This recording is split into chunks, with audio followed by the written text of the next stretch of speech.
नमस्कार दोस्तों, स्वागत है आप सभी का हमारे YouTube चैनल संस्कृत विषय अध्ययन में। आज हमारे सामने उपस्थित हैं सुनील गहतोड़ी जी। सुनील गहतोड़ी जी यूजीसी नेट जेआरएफ की परीक्षा उत्तीर्ण कर आज हमारे सामने उपस्थित हैं। सुनील जी, स्वागत है आपका। धन्यवाद। सुनील जी, आपकी जो यूजीसी नेट जेआरएफ में आपने इस परीक्षा को क्वालिफाइड किया है, इसमें आपकी जर्नी कैसी रही है, इसके बारे में थोड़ा हमें बताइए। और आप कहाँ से अध्ययन किया, आप मूलतः कहाँ से हैं, अपना परिचय देते हुए। धन्यवाद कमल जी। मैं सुनील गहतोड़ी मूलतः उत्तराखंड राज्य के चंपावत जनपद का निवासी हूँ और जो मेरी प्रारंभिक शिक्षा अर्थात 9वीं कक्षा से मैंने एमए तक की परीक्षाएं हरिद्वार अनेकों विद्यालयों से दी है और मेरी एमए की जो परीक्षा थी वो मैंने गुरुकुल कांगड़ी विश्वविद्यालय से दी।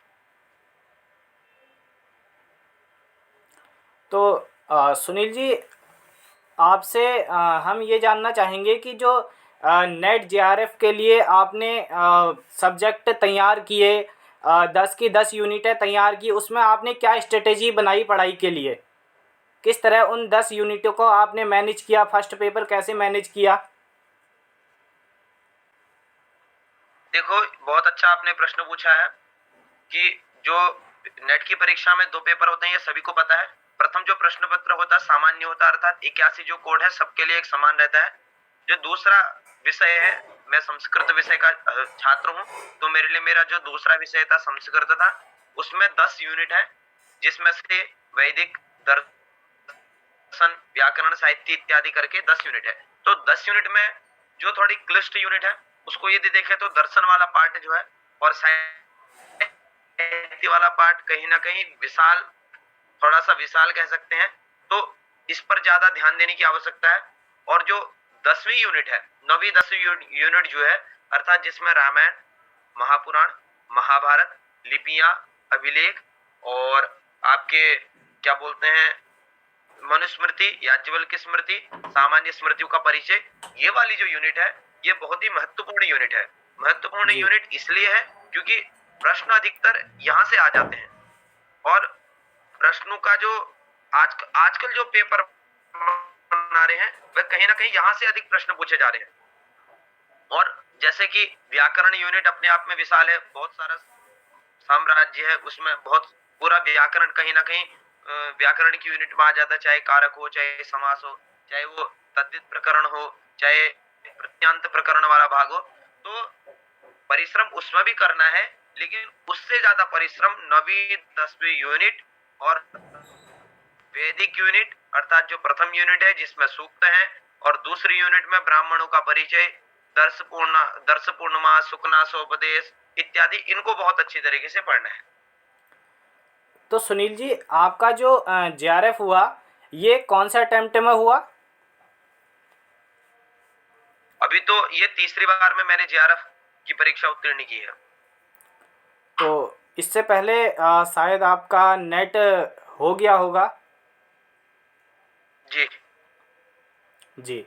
तो आपका एमए से लेके जो जेआरएफ क्वालिफाइड करने तक का जो आपका पूरा अनुभव है, क्या वो आप अच्छे से विस्तार से हमारे साथ शेयर कर सकते हैं, बिल्कुल जिससे बिल्कुल हमारे जरूर करेंगे। दर्शकों को भी आगे जानने के लिए मिले। हम भी आगे तैयारी करने की सोच रहे हैं, कई हमारे बड़े भाई छोटे भाई लोग हैं जो तैयारी कर रहे हैं या करेंगे, उनके लिए काफ़ी लाभदायक ये आपका आपके द्वारा बताया गया हो सकता है उनके लिए, हमारे लिए। धन्यवाद कमल जी। बिल्कुल, मैं जो मेरी जो तीसरी बार की परिश्रम से मुझे जो सफलता मिली है इसके पीछे बहुत संघर्ष रहा और 2018 में हमने एमए की परीक्षा में हम एमए करने चले गए थे गुरुकुल कांगड़ी में। तो कहीं ना कहीं हमने मन बना लिया था कि एमए होते होते तक हमारा जेआरएफ हो जाए।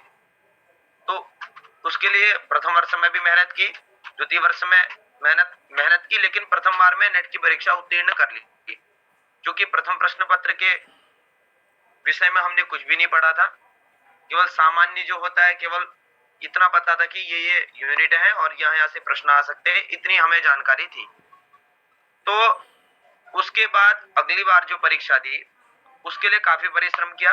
परिश्रम से तात्पर्य है कि अपना जो संस्कृत विषय था मैंने सोच लिया था कि उसको अच्छा करना है, क्योंकि प्रथम प्रश्न पत्र तो कितना भी पढ़ लूं, अगर जब तक एक बेस क्लियर नहीं होगा तब तक मैं उसमें ज्यादा सफलता नहीं प्राप्त कर पाऊंगा। तो मैंने अपने विषय के ऊपर ज्यादा ध्यान दिया। जैसे सूक्त है, जी 18 सूक्त लगे हैं तो इसका रिवीजन करना है, और उपनिषद लगे हैं, 6 उपनिषद लगे हैं तो इनका रिवीजन करना है। पाणिनि शिक्षा है, इसको पढ़ना है। वक्रोक्ति जीवितम, इसका मूल पाठ करना है। ध्वन्यालोक, इसका मूल पाठ करना है। तो इस तरीके से परिश्रम किया।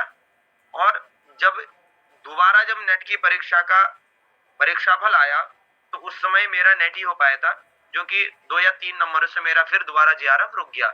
तो उस जी समय मैं थोड़ा बहुत कहीं ना कहीं अंदर से टूट चुका था कि क्या हो रहा है, तैयारी करने के बाद नहीं हो पा रहा है। इसका मतलब कहीं ना कहीं भाग्य जो है वो भाग्य साथ नहीं दे पा रहा है मेरा। मैं यही समझ रहा था कि मतलब इसलिए ऐसा समझ रहा था। कई प्रश्न ऐसे थे जो अपनी गलती के कारण गलत हो गए। आते आते प्रश्न जब गलत हो जाते हैं तो उसके पीछे हम अपने आप को तो दोषी ठहराते हैं, कहीं ना कहीं भाग्य को भी हम दोष दे देते हैं। तो दूसरी बार मेरे साथ यही हुआ था। तो कहीं ना कहीं मैं अंदर से सोचता था कि तैयारी ज्यादा करके कुछ फायदा नहीं है, अपना सामान्य जाओ, पेपर दे के आओ। तो तीसरी बार जब परीक्षा दी तो उस समय भी जो रिवीजन था, रिवीजन किया जैसे कि पहले पढ़ चुका था। तो तीसरी बार की परीक्षा में बीच में कई व्यवधान आए। पीजीटी की तैयारी की, उसका पेपर दिया, साक्षात्कार में गए, एक चीजें साथ में हुई। लेकिन मैंने कहा परीक्षा देनी है और बिना चिंता के देनी है। तो पेपर में गए और बिना किसी चिंता के परीक्षा दी। तो इस बार सफलता मिल गई। तो सबसे मुख्य बात यह है, परिश्रम में कहीं भी आपको ढिलाई नहीं देनी है। अर्थात आपका जो सिलेबस है 10 की 10 यूनिट को एक भी ऐसा कोई बिंदु ना हो जो आप जिससे करनी है।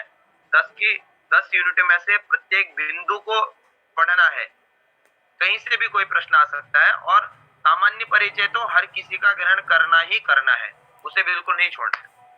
तो सुनील जी, तृतीय अटेम्प्ट में आपने यह करके ही दिखा दिया। हिंदी कवियों ने एक कविता के माध्यम से कहा है, लहरों से डरकर नौका पार नहीं होती, कोशिश करने वालों की कभी हार नहीं होती।